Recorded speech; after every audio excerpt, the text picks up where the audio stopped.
Welcome back నవతరంగాలు. నేను మీ బండి మొగిలన్న. రాజ్యాంగమే తప్పు అంటున్నారు. మరి వారు ఈ దేశం గురించి మాట్లాడొచ్చా? బాబాసాహెబ్ అంబేద్కర్ ఒక్కడే ఈ దేశ రాజ్యాంగాన్ని రాయలేదని, ఆయన ఒక్క ఎస్సీ ఎస్టీలకే రిజర్వేషన్లు ఇచ్చారని వాదిస్తున్న వారు రాజ్యాంగంలోని అన్ని ఆర్టికల్స్ని చదివారా? మరి చదివిన వారు వీరిని మరి ఏమనుకోవాలి? భారత రాజ్యాంగం ప్రకారం పాలన చేస్తున్న వారు కానీ, చట్టాలను అమలు పరుస్తున్న వారు కానీ మరి వీరిపైన ఎందుకు చర్యలు తీసుకోవడం లేదు?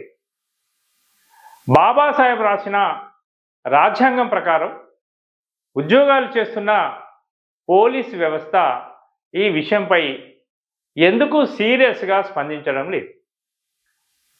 రాజ్యాంగానికి వ్యతిరేకంగా ప్రజలను జాగృతం చేస్తున్నారని, ప్రజల గొంతుకగా మారిన వారి కోసం పోలీసులు కొన్ని ప్రత్యేకమైన పోలీసు బృందాలను ఏర్పాటు చేస్తూ చట్ట వ్యతిరేక కార్యక్రమాలకు పాల్పడుతున్నారని, చట్టాన్ని ధిక్కరించి మరి వారి ఇళ్లల్లో చొరబడి అరెస్టు చేస్తున్నారు.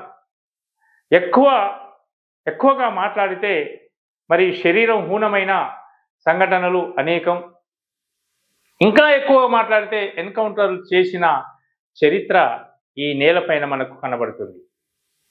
మరి మీకు అధికారం, హక్కులు అనేక విధాలుగా హక్కులు కల్పించిన అంబేద్కర్ని అనేక విధాలుగా అవమానిస్తూ లేఖలు విడుదల చేస్తున్న మత తీవ్రవాదం పేరుతో మరి అంబేద్కర్ వాదులను, ఎస్సీ ఎస్టీ బీసీ మైనార్టీ సమాజాన్ని బహిరంగంగానే చంపివేస్తామని మీడియాలో మరి హెచ్చరిస్తున్న మరి మాట్లాడుతున్న వారిపైన చట్టం ఎందుకు చర్యలు తీసుకోవడం లేదు? మీకు అంబేద్కర్ ఇచ్చిన రాజ్యం కావాలి, అంబేద్కర్ ఇచ్చిన విద్య, ఉద్యోగం, ఇంకా ప్రభుత్వం ద్వారా వచ్చే అన్ని హక్కులు మరి అనుభవించే మీరు అదేవిధంగా ఈ దేశ రాష్ట్ర పరిపాలకులను ఎన్నుకునే ఓటు హక్కు ఇచ్చిన అంబేద్కర్ వీరికి ఎందుకు శత్రువుగా మరి కనబడుతున్నాడో అర్థం కావడం లేదు. ఈ దేశాన్ని ఇన్నేళ్లుగా పాలన చేస్తున్న రాజ్యాంగంతో సంబంధం లేకుండా పాలన చేశారా? రాముని లీలలు, కృష్ణుని రహస్యాలు ఏమిటో అంబేద్కర్ రాసినవి తప్పైతే నిజాలేమిటో మీరు రాయండి. మీరు ఒక అద్భుతమైన పుస్తకం రాయండి, వాస్తవాలు రాయండి, ప్రజలకు వివరించండి. కానీ అంబేద్కర్ చెప్పింది తప్పని మీ క్రింద అగంతుక నాయకత్వాన్ని అడగండి. వారిని ప్రజలకు చెప్పమని చెప్పండి. అంబేద్కర్ రాసింది తప్పని చెప్పమని చెప్పండి.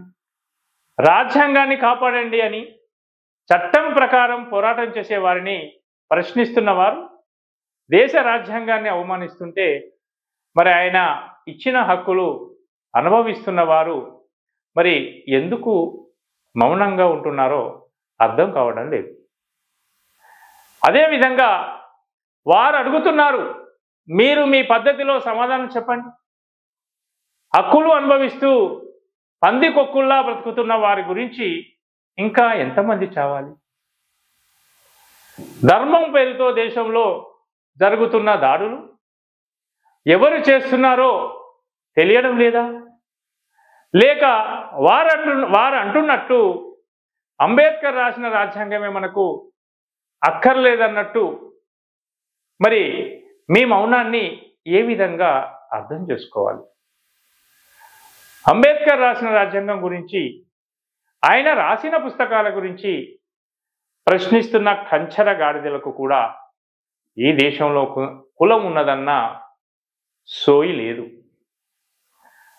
దేవుళ్లను అవమానిస్తున్నారని, అంబేద్కర్ రైట్లపై దాడులు చేపిస్తున్న వారిని కట్టడి చేయవలసిన అవసరం ఉందా లేదా మరి మీరు చెప్పాలి.